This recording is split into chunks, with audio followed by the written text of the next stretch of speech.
কিভাবে এরকম text reveal edit করবেন আপনার ফোন ব্যবহার করে। ফ্রেমের এক প্রান্ত থেকে অপর প্রান্তে হেঁটে যান, ক্লিপটিকে ক্যাপকাটে ওপেন করে ফেলবো, একে প্রেস করে ড্র্যাগ করে ফ্রেমের বাইরে নিয়ে যাব, ফাঁকা জায়গাতে ট্যাপ করব এবং চলে যাব ব্যাকগ্রাউন্ড অপশনটিতে, সিলেক্ট করব কালার এবং সেখান থেকে সিলেক্ট করব গ্রিন কালার। এখন চলে যাব টেক্সট অপশনে এবং পছন্দের টেক্সট টাইপ করে ফেলবো, প্রেস করব এক্সপোর্ট। আগের ক্লিপটিকে নতুন একটি প্রজেক্টে ওপেন করে ফেলবো, সাথে নতুন টেক্সটের ক্লিপটিও নিয়ে আসবো। এতে ট্যাপ করে প্রেস করব ওভারলে, সেকেন্ড লেয়ারে উঠে আসবে।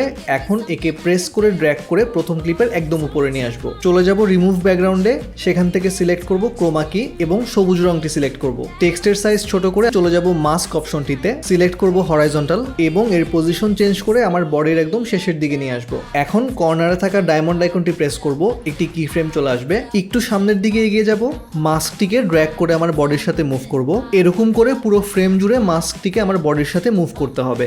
ব্যাস হয়ে গেল আমাদের টেক্সট রিভিল এডিট।